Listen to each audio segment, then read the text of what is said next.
Hi everyone, I'm Rincey and this is Rincey Reads. Today I'm going to be doing a quick bout of books wrap up. I didn't do a lot of updates on like Twitter or Goodreads even really throughout the week, partially because I got sick, so I wasn't doing a lot of reading, but I kind of made up for that on Saturday. If you guys followed me on Snapchat like I recommended in my TBR video, you probably saw all of my updates about my books. Thank you guys who followed me over there. I very much appreciated that. So on Monday I was like super duper sick. I went out of town last weekend and I ended up getting sick and I just could not handle words. I decided that my first book that I would pick up would be a graphic novel. So I read In Real Life by Cory Doctorow and Jen Wang. This was a good book, but not a great book. I feel like there were a lot of topics covered in here that I really liked, but it went by so fast. Like the plot is so quick. It doesn't do a very good job of going very in depth into any of these topics. This book follows this young girl who ends up joining this online role-playing game, and so she joins this game and she ends up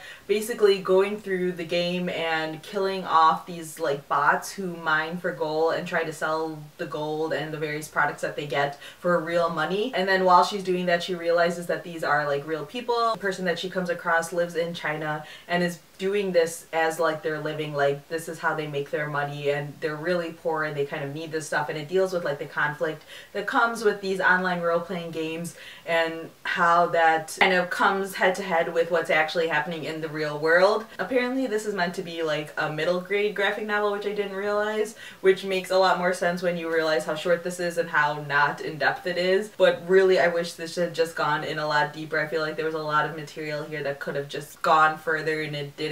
But I gave it 3 out of 5 stars. It wasn't bad, but I just wanted more out of it. And the next book that I picked up was The Seamstress and the Wind by Saga, but I didn't finish it.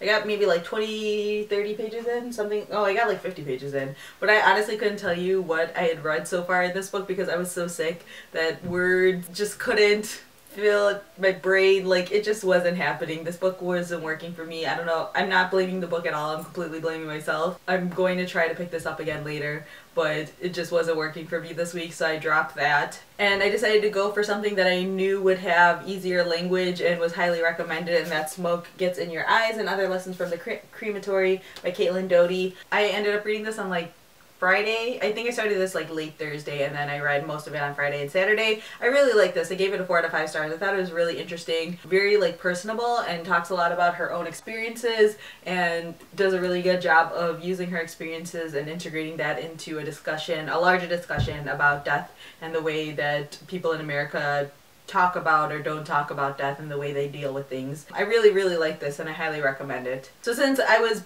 basically behind and I'd read like nothing during the week, I decided that Saturday would just be a day of reading. So I finished reading Smoke Gets in Your Eyes, and then I picked up Saga Volume 3 and I thoroughly enjoyed it. This might be my favorite volume so far because I really liked what they're doing with these characters and the progress that they're making. I'm not going to talk too much about it because I feel like everyone on BookTube talks about Saga, but this series is just so good and I really enjoyed it. I also ended up reading Saga Volume 4 later that night, and I liked this one too, but I didn't like this one quite as much as I liked Volume 3. I felt like this one was just a lot of consequences of what had happened in Volume 3 as well as setup of what's going to be happening, which is understandable. That's needed sometimes within these stories. Like they can't all just be plot. Like sometimes it just needs to be like setup and resolutions and things like that, and I felt like that's what a lot of this was. But I'm really sad about some of the stuff that happened in this story. I mean, I get sad a lot reading Saga because there's a lot of dramatic things that happen, but still, this was sad.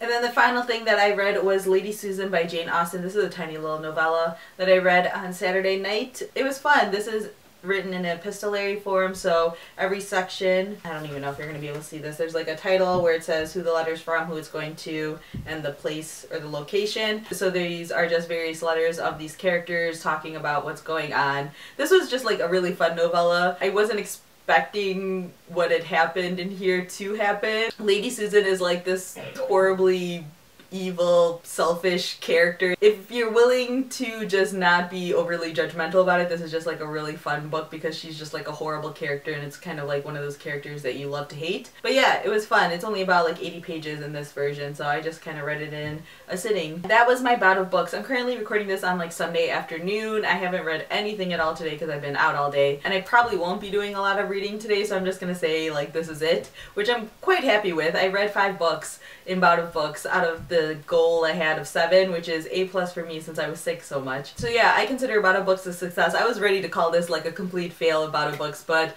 I kind of started feeling better on Saturday, so I decided to suck it up and get some reading done, and I did. So yay, Bout of Books. So yeah, let me know how your Bout of Books went this week. If you guys were participating at all, did you meet your goals or not? Or if you didn't meet your goals, are you still happy with what you read? So yeah, that's all I have for now. Thanks for watching.